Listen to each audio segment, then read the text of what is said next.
UP विधानसभा में recently love जिहाद bill pass हुआ था और अब असम के सीएम हेमंत बिस्वा ने भी अपने स्टेट में ये बिल जल्द लाने का ऐलान कर दिया है। According to this bill, in simple terms, अगर कोई मुस्लिम प्यार के नाम पर किसी नॉन मुस्लिम को उसका रिलीजन कन्वर्ट करने के लिए फोर्स करता है तो उसे उम्र कैद तक की सजा हो सकती है, बिकॉज वो इन दैट केस लव जिहाद कर रहा है।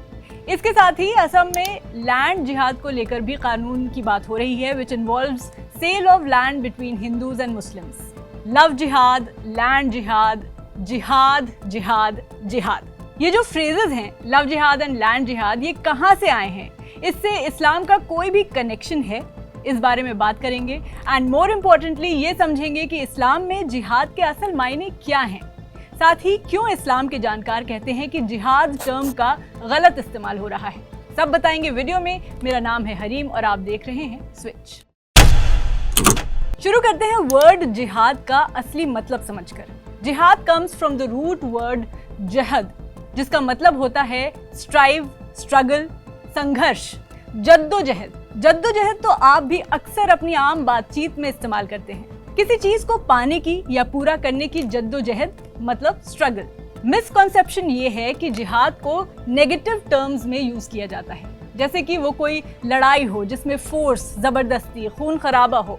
अगर आपको ऐसा लगता है तो you are wrong my dear friend. जिहाद एक स्ट्रगल, एक संघर्ष जरूर है, बट ये पीसफुल स्ट्रगल है, वेरिन किसी मकसद को पूरा करने के लिए आप मेंटली ऊपर वाले से दुआ करते हैं, उस मकसद को पूरा करने के लिए आप हर मुमकिन कोशिश करते हैं, लेकिन नॉन वायलेंट तरीके से। जिहाद को कुरान के कॉन्टेक्स्ट से समझें तो it is peaceful activism. Islam is all about piece, क्योंकि ये रिलीजन शुरू ही इस चीज से हुआ था कि जब अरब में बहुत ज्यादा जंग, लड़ाई, वायलेंस था, तब प्रॉफिट मोहम्मद ऐसे रिफॉर्म्स लेकर आए जो पीस एंड सिक्योरिटी प्रमोट करे। इस्लाम वर्ड का मतलब ही पीस है और कुरान में सिर्फ पीसफुल एक्टिविज्म की ही बात हुई है। You will be surprise to know कि इस्लाम में कई हदीसों में जिहाद के एग्जाम्पल्स दिए गए हैं। इनमें हज करना भी एक जिहाद है, मतलब दीन के और करीब आने का स्ट्रगल। गलत और झूठ के खिलाफ पीसफुल तरीके से आवाज उठाना भी जिहाद है। यहाँ तक कि अपने पेरेंट्स की खिदमत करना भी एक जिहाद है। पेरेंट्स के लिए अपने बच्चों की सही परवरिश करना एक जिहाद है। आपकी लाइफ का हर वो मकसद जो आपकी या किसी और की जिंदगी में पॉजिटिविटी लाए, आपको बेहतर शख्स बनाए, वो सब जिहाद है। एंड इन दैट सेंस हर अच्छा काइंड हार्टेड मुसलमान जिहादी है। जिहाद करने वाले को मुजाहिद कहते हैं, जिसका मतलब वो शख्स जो अपने आप से कोई जद्दोजहद कर रहा हो, अपने अंदर के शैतान से लड़ रहा हो, अपने को बेहतर इंसान बनाने की लड़ाई लड़ रहा हो, वो भी मुजाहिद है। ये जो हम ज्ञान की नदियां बहा रहे हैं, ये भी एक जिहाद है, आपको समझाने के लिए कि अगर आप इस कॉन्सेप्ट को गलत समझते हैं तो आपके कॉन्सेप्ट्स सही कर दें। अब आप सोचेंगे कि क्या इस्लाम में जंग या फिजिकल फोर्स, लड़ाई का जिक्र ही नहीं है? क्या ऐसा कभी हुआ ही नहीं? क्या इस्लाम में सब कुछ बड़ा आइडियल है? नहीं, Islam is a very practical religion. इसमें जंग का भी जिक्र है, लेकिन उसके लिए कुरान में एक अलग लफ्ज यूज हुआ है। बैटल या वॉर को कुरान में क़िताल कहते हैं। अगर इतनी मजबूरी है कि आपको किसी से जंग या क़िताल करना ही है तो उसकी 3 कंडीशंस हैं। पहली ये कि आप पर अटैक हुआ तो सेल्फ डिफेंस में आपको रिटेलिएट करना है, लड़ना है, यानी आप खुद पहले अटैक नहीं कर सकते, लेकिन अगर सामने से अटैक किए गए हैं तो अपने को बचाने के लिए आप अपना सेल्फ डिफेंस करेंगे।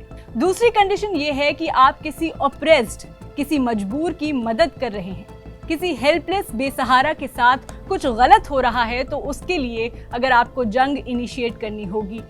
कुरान यहाँ तक कहता है कि तुम्हें क्या हो गया है, जो लोग सताए जा रहे हैं, जिन पर जुल्म हो रहा है, तुम उनके लिए निकलते क्यों नहीं, मतलब उनको जुल्म से बचाते क्यों नहीं। इसमें कुरान कहता है कि अगर कहीं भी ऑपरेशन है, जुल्म हो रहा है, तो उसको रोकना है, चाहे किसी भी धर्म के लोगों पर कहीं भी जुल्म हो रहा हो। इस्लामिक गवर्नमेंट के ऊपर कंपलसरी है कि वो उस जुल्म को रोके। यहाँ पर एक मेंशन करना ज़रूरी ये भी है कि क़िताल का डिसीजन कोई एक इंडिविजुअल या कोई ग्रुप नहीं ले सकता, ये फैसला गवर्नमेंट को करना होगा। और तीसरी शर्त यह है कि इस्लाम में पीस ट्रीटी बहुत ही सीक्रेट और प्योर मानी जाती है। अगर आपने किसी को वादा कर दिया है कि उनके साथ पीसफुल टर्म्स पर रहेंगे, लेकिन कुछ दिन बाद वादा खिलाफी करके वो पीस ट्रीटी तोड़ दी, तो उस केस में क़िताल होगी, जंग होगी। अगर इनमें से कोई सिचुएशन है, यानी सेल्फ डिफेंस या हेल्पिंग द ऑप्रेस्ड या वायलेशन ऑफ पीस ट्रीटी, तभी एक फिजिकल वॉर, एक जंग हो सकती है, अदरवाइज नहीं। सो एज पर इस्लाम, अगर पीस मेंटेन करने की सारी पॉसिबिलिटीज खत्म हो चुकी हों और हालात अनअवॉइडेबल हों, तभी वॉर हो सकती है। सिर्फ लैंड कैप्चर करने के लिए या किंगडम एक्सपैंड करने के मकसद से वॉर नहीं हो सकती। और अनअवॉइडेबल सर्कमस्टांसेस में भी कोड ऑफ कंडक्ट होता है कि अगर आप बैटलफील्ड पर हैं तो कुछ रूल्स हैं जो आपको फॉलो करने हैं। आप जंग के मैदान में भी दुश्मन को चीट नहीं कर सकते। आप जंग के मैदान में डेड बॉडीज को डैमेज नहीं कर सकते। जंग के दौरान बच्चों, औरतों और बुजुर्गों को नहीं मार सकते। पेड़ों को नहीं काट सकते, उनको जला नहीं सकते। अगर सामने से दुश्मन बीच वॉर में पीस की डिमांड कर दे तो वॉर खत्म करनी होगी, भले ही उसका इंटेंशन आपको धोखा देना हो। साथ ही कुछ स्कॉलर्स के मुताबिक गुरिल्ला वॉर भी मना है, यानी अचानक हमला नहीं कर सकते। पहले वॉर डिक्लेयर की जाएगी और कोई इंडिविजुअल वॉर डिक्लेयर नहीं कर सकता, देश ही वॉर डिक्लेयर कर सकता है, जैसा कि आपको पहले बताया। और हाँ, इस्लामिक कैलेंडर के 12 मंथ्स में से 4 मंथ्स में भी वॉर नहीं कर सकते, नो मैटर व्हाट। ये सब चीज़ें कुरान में लिखी हैं, तो आप सोच सकते हैं कि वॉर होना या खून खराबा इस्लाम में सिर्फ तभी पॉसिबल है जब कोई मजबूरी हो, और उसमें भी कितने नियम कायदे हैं।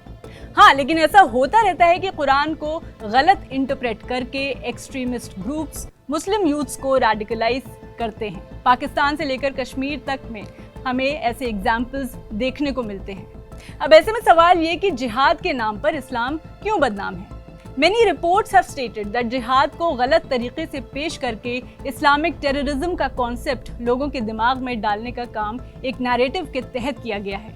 इसमें फॉरेन मीडिया ने भी बड़ा रोल प्ले किया है और कुरान की गलत इंटरप्रिटेशन करने वाले स्कॉलर्स ने भी इसमें साथ दिया है। जब भी इस्लाम और टेररिज्म की बात आती है तो कुरान की एक वर्स आप सुनते होंगे, जो सूरह नंबर 5 की आयत नंबर 32 है। इसमें कुरान कहता है कि अगर किसी ने किसी बेगुनाह का कत्ल किया है तो ऐसा है जैसे पूरी इंसानियत का कत्ल कर दिया, और अगर किसी की जान बचाई तो ऐसे कि पूरी इंसानियत की जान बचाई। यह कुरान का बेसिक मैसेज है। इस्लाम कभी भी टेररिस्ट अटैक्स को सपोर्ट नहीं करता। ऑल्सो सुसाइड करना भी इस्लाम में हराम है, प्रोहिबिटेड है। बेसिक मैसेज यही है।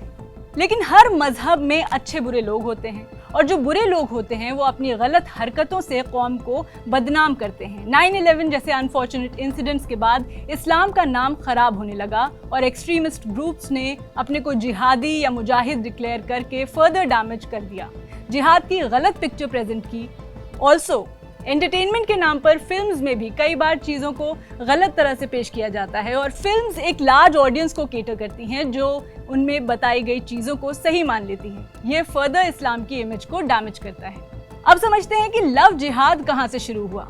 बेसिकली ये कॉन्सेप्ट शुरू हुआ साल 2007 में केरल और कर्नाटक जैसे राज्यों में, जहां आरोप लगने लगे कि हिंदू और क्रिश्चियन लड़कियों को प्यार का झांसा देकर मुस्लिम लड़के उनका रिलीजन कन्वर्ट करवा रहे हैं। ऑब्वियसली जैसा चुनाव के वक्त होता आया है कि किसी तरह से कम्युनल टेंशन बढ़ जाए, पोलराइजेशन हो जाए, तो we can not deny the fact कि ये कॉन्सेप्ट भी उस वक्त की सरकारों ने चुनावी फायदे को देखते हुए उछाला था। उन मामलों में इन्वेस्टिगेशन हुई थी और बाद में कई केसेस में आरोप गलत पाए गए थे। फिर मेरठ का 2014 का केस शायद कुछ लोगों को याद हो, जिसमें मुस्लिम लड़कों पर 22 साल की एक लड़की को किडनैप और गैंगरेप करके कन्वर्ट करने का आरोप लगा था। उसमें आरोपियों को गिरफ्तार कर लिया गया था, लेकिन बाद में लड़की ने खुद एक्सेप्ट कर लिया कि उसने घर वालों के प्रेशर में आकर झूठे आरोप लगाए थे। लेकिन तब तक लव जिहाद मीडिया में इतना कॉमन फ्रेज हो गया कि सबकी जुबान पर चढ़ गया। ऑल्सो नॉट दैट ऐसे केसेस होते नहीं हैं। प्रॉब्लम इज दैट रिलीजन गलत नहीं है, लेकिन लोग खुद उसे अपने कन्वीनियंस के हिसाब से गलत बना देते हैं, विच इज़ रॉन्ग।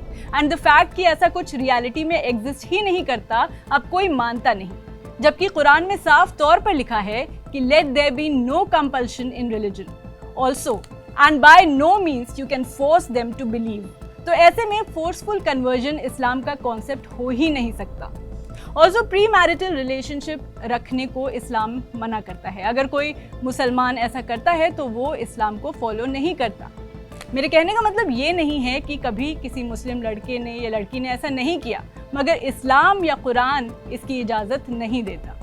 इसी तरह लैंड जिहाद का भी कुरान में कहीं जिक्र नहीं है, लेकिन as per media reports Assam जैसे राज्यों के कुछ इलाकों में एक ही कम्युनिटी हिंदूज से लैंड परचेज कर रही है, जिससे उन इलाकों में हिंदू माइनॉरिटी होते जा रहे हैं। आरोप है कि ऐसे हिंदूज से उनकी ज़मीन लेने वाले लैंड जिहाद कर रहे हैं और उसके खिलाफ नए नियमों के साथ कानून लाया जाएगा। एनीवे, अब आरोपों में कितनी सच्चाई है ये बात की बात है, लेकिन इसको लैंड जिहाद नाम देना ये भी जिहाद वर्ड का गलत इस्तेमाल है। तो बात इतनी सी है कि चाहे जिहाद की गलत पिक्चर प्रेजेंट करना हो या लव जिहाद का कॉन्सेप्ट, दोनों का ही सच्चाई और कुरान से कोई लेना देना नहीं है। लेकिन we are living in a world जहां हमेशा से पावर में बैठे लोगों के लिए अनएजुकेटेड जनता को मिसलीड करना काफ़ी ईजी होता है, और उसी का नतीजा है जो आज जिहाद जैसी पॉजिटिव चीज़ को नेगेटिव बना दिया गया है। मुसलमान भी अपनी खुद की किताब को, जिसको वो वर्ड ऑफ गॉड मानते हैं, उसको फॉलो नहीं करते और ऐसे में गलत इंटरप्रिटेशन करने वाले स्कॉलर्स के झांसे में आ जाते हैं। तो for more such informative videos, keep watching switch.